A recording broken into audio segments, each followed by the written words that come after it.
Arsenal didn't just defeat Inter Milan tonight. They outtaught them, they outplayed them, they outgrew them. This wasn't chaos Arsenal, this was calculated Arsenal. Let's talk about tonight's match reaction. Inter won, Arsenal 3.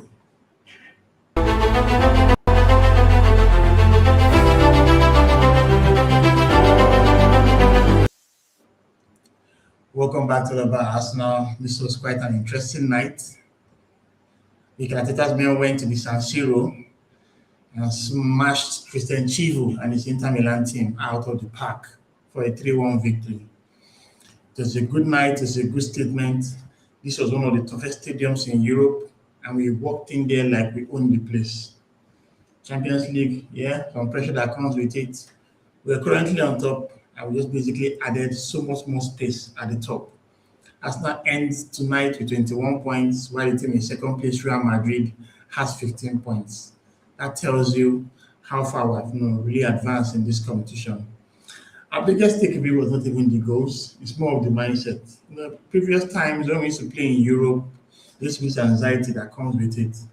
But in the group phase of the Champions League, since Arsenal's last loss to Inter, I think we've won like 11 on the bounce. And this season, we've conceded only 2 goals in the Champions League. One in the Bayern Munich game, and of course, one tonight. Arsenal showed up when they needed to. It was a very good game. It's written in the right moments. We never looked rattled, even when Inter pulled one back. And that was made this game so very interesting for me. Starting with the confirmed lineups, Inter played the team that you would expect them to play. They needed this result because they were 6th coming into this game with 12 points. And they knew that they needed to at least get 4 points from the next 2 games, being Arsenal and Dortmund, to get a top 8 finish. Jan Sommer was in goal. Bastoni, Acerbi, and Manuel Akanji were in their defense. Federico Di Marco was on the left wing back position, while Luis Henrique was on the right wing back. The 3-pronged midfield was Peter Sucic, Pietro Zielinski, and of course Nicolo Barella, while the captain Lautaro Martinez played alongside Marcus Thuram. I knew Arsenal was going to rotate. I knew that yes, we're in a very good position and we didn't need to play our entire first team for this game. But it was good to see the lineup that Arteta put out there. Raya was in goal. Miles Lewis Kelly, a player who was in need of minutes, actually came and played, in the left-hand slot.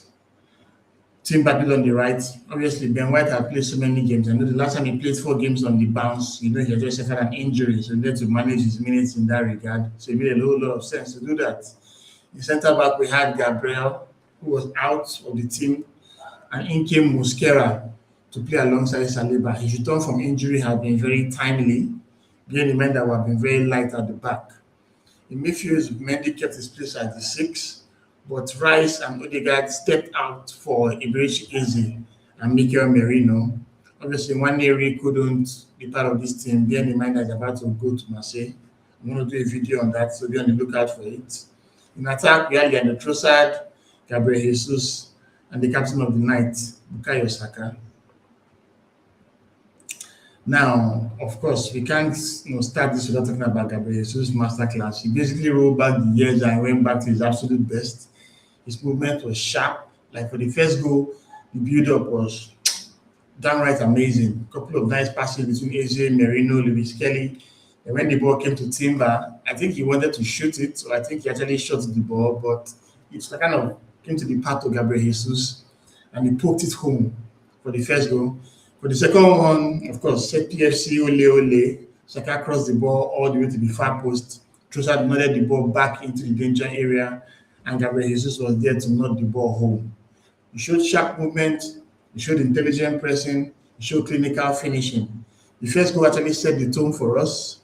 Quick thinking, no confidence, no hesitation. And for the second goal, a pure striker's instinct. I would even like to look at his stats to see how he performed on the night.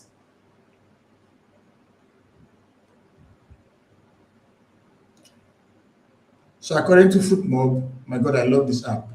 He had 2 chances created, 1 big chance created. We had one for Saka, I think. 2 shots, shot accuracy was 100%, two shots, two goals. He had an XG of 1.29 and an XGOT of 1.91.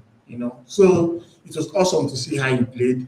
There was like a force trying to link up. He was a fourth guy saying that he's the guy for the team. Remember, he was even part of the initial press conference where he made it clear that he wants to stay at the club beyond 18 months when his contract expires. He also backed Gyokeres in that press conference, and obviously he has done his talking on the pitch. When you think of the fact that they see King Kai Havertz waiting in the spotlight, it was very good to see how these guys responded. And I was very, very happy with Gabriel Jesus' performance. Another guy that I was really happy about was Viktor Gyökeres because he has come under some stick from Arsenal fans, me included. He came on from the bench. There was the opportunity when he was free in the box and Saka was on the right hand side, but Saka didn't give the ball to him. He actually showed his frustration. But we launched a counter attack where he played the ball to Saka. And I think Saka miscontrolled the ball, but he kind of set it up for Gyokeres and he side-footed this ball home, and it was like an awesome goal to see outside the box. I think all his goals for Arsenal have been in the box. So to see him score that goal, obviously they lifted his confidence, and you can see how happy his teammates were for him. So this is what we wanted, everybody bringing what they can into the field to the team. Gyokeres now has scored 9 goals, I think, or 8 goals. But it's kind of obviously on the high end with Martinelli and the rest. Gabriel Jesus now 2 goals in addition to the one he had scored against Aston Villa, and I think one other goal also. So what are we seeing here? It's good to see how these players are now contributing. And who will be the benefactors of this? The entire team. So looking at our tactical breakdown, that's now in midfield, we were in full control of this game. Inter had a couple of spells in positioning their own ground, but Arsenal was very disciplined with their positioning. We were very quick with the circulation of the ball. There were no silly turnovers this time. Defensively, we were not panicked. Even when Inter tried to probe and push us. Yes, the goal they scored was a quick equalizer, but we didn't show like any sign of fear and all that. And this way, Arteta actually deserves full credit. He actually did very well. And for Gyokeres, I'm very happy with his performance. No flair, no vibes, just for moments. He had his chance, he took his chance, and of course, you see what I do very well. And I'm very happy to see how the lads played. The breakdown was very good. And obviously, Zumendi did some rest, but he did very well. Mosquera, a player who hasn't played in a very, very long time, actually did okay. Although when Esposito came onto the pitch, he started rattling him a bit before Gabriel came on. But what kind of made me love the entire thing was even the depth that we showed because of that in-game management. I think the first sub was, what was our first sub, if I can recall? The first sub of the night for Arsenal, was a double sub, bringing on White for Timber and bringing on Declan Rice for Izzy. I think Izzy had a poor game in my opinion. I don't think he played as well as would have liked him to. But it's one of those things as well. I guess he's kind of a bit rusty. He hasn't played so much football in quite a while, But he was decent, but I was not too impressed with him. But did you guys notice that Declan Rice came on as a sub and he was a yellow card away for suspension? And he kind of grabbed the guy and just got his sub so that he missed the Kairat Almaty game, which resets his yellow card, making him go into the knockout stage without the yellow card. That was good stuff, man. Then, of course, in the 5th minute, we took out Gabriel Jesus for Gyokeres and took out Mosquera for Gabriel. That made sense. These are 2 guys that are kind of coming up from injury and you need to manage their minutes because there's so much more football to be played. And the last sub was Martinelli for Trossard. Although I would have preferred Madueke to come on for Saka, but thankfully, Saka didn't suffer any injury. And that tactical selection made a whole lot of sense. I love the way he rotated the squad, combining some of his key guys with some other French players, and it looked very, very precise. The players knew what they wanted to do, and they did it very well. Our substitutions were very proactive. Players that needed to get their minutes managed, they were taking off the pitch like Gabriel Jesus, like Mosquera, of course. And there was tactical discipline that was drilled into the players. So there were no necessary risks, and I was very happy about that.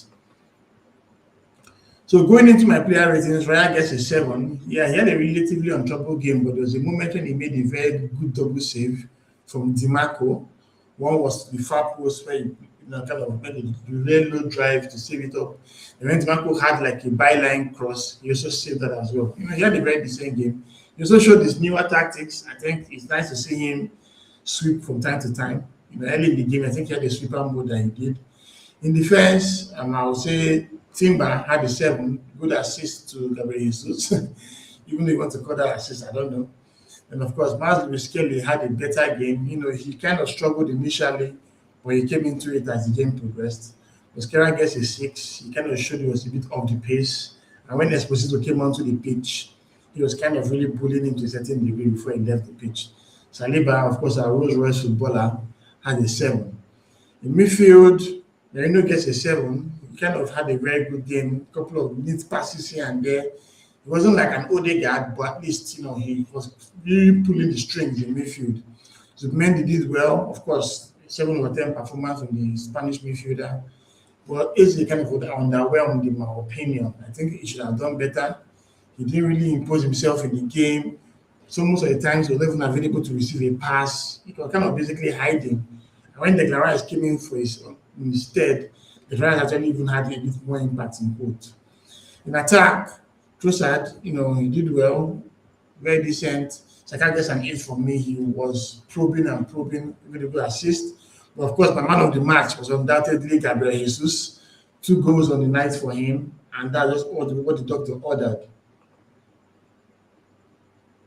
Of course, we have Panache blown away in the chat. Keep going on, man. I hope your channel blows very soon. What about tonight, man? Just absolutely buzzing. Thanks, Panache, for your comments. I'm really, really buzzing, because if you remember, we needed to go into the Man United game with some form of momentum, and this was the right way to go about it. Man United obviously had the win against Man City. They are actually buzzing. Unfortunately, they are played only 40 games this season with all the Premier League and the one Carabao Cup and the one FA Cup game that they had. But as I needed to get some momentum going into that game. So what does this result mean? Well, on top, as you'd expect, the kings of the Champions League group stage right now, 7 games played, 7 wins. Like, this is unprecedented. Arteta has done a very, very good job here. And of course, we have Kairat Almaty in our last game. That will certainly mean that we'll probably get 8 from 8, which will be very, very good. So I'm just buzzing right now, man. Like, I'm just buzzing right now. I'm so happy to see how the lads are doing. Our next game is going to be against Manchester United. Arsenal will need to bring their A game. But it's good to see how Arteta rotated the squad, brought in some folks that needed some game time and kind of give Inter some measure of respect. And then the Kairat Almaty game, it'll be a massive overhaul. Kepa, Mali Salmon, Lewis Kelly, Nogard, guys like that and all that. Maybe can have a look at the stats, who knows? But I'm just grateful to see how we've played. Arsenal did what expected of them, a dominant win at Inter Milan's home in San Siro. I heard that they're going to take the stadium down and build a new one because the stadium is actually kind of getting old and whatnot, over 100 years. It was good to see us now go there and just mark our territory. So all roads lead to the Man United game on Sunday. I'll be doing a quick video on Maneri. Early today we got the tweet from David Ornstein saying that he's going to join Marseille. I'll just talk about whether that's a good move or not for him. Just be on the lookout for that. That'll be tomorrow morning. And of course, we'll have the Man United preview later in the week. Do 1 or 2 stuffs. How we do on this channel, man. We'll just keep going on and on and on. And just thank for everyone that's been part of this journey with me. We're on 3.6 now, heading towards 4K. The road to 5K continues. So thanks for everyone that's been part of this journey. It's time to get some rest, dream about all the goals that Gabriel Jesus scored. But come to think of it, who's going to start against Man U? The Gyokeres start or the Jesus start or the Harvard start? At this point, I don't know. I don't care. But I know that we're going to cook. Arsenal is playing very well. The squad is strong. The squad is energetic. The squad, most importantly, is hungry. They want to win something. Saliba was talking about how he has nothing in his pockets. Bro, you're going to get 4 trophies in your pockets soon. But, one game at a time. after the Man United game, we'll start thinking of other games. Obviously, Kairat Almaty, and we'll plan for the Chelsea game. Man City, they lost to Bodo Glimt today. Hmm. Losing their fair factor as you would expect. That's when the Champions League, there's some very interesting results. Let me just quickly give you a quick breakdown of all those results.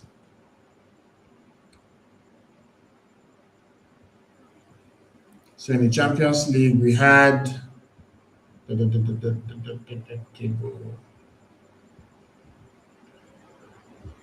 yeah. So Kairat Almaty, the team we're about to load, played against Club Brugge and they lost 4-1. Bodo Glimt beat Man City. Rodri had a red card in that game. FC Copenhagen equalized against Napoli. Scott McTominay continued his match scoring form for them. Olympiacos beat Bayer Leverkusen. Real Madrid destroyed Monaco 6-1. PSG had a shock loss to Sporting CP. Tottenham beat Dortmund, so it means Thomas Frank, the Frank engine is going to stay. I'm guessing Expressions Uzin is not going to rant in today's match review. I'm sure going to go check that out to see how that guy is thinking about them. And of course, Villarreal lost to Ajax. So that's pretty much it, guys. I think it's time to call it a day. Thanks for everyone that were part of today's match reaction stream. Don't forget to like, don't forget to subscribe, and we'll see you in the next video. Till then, come on, you guys.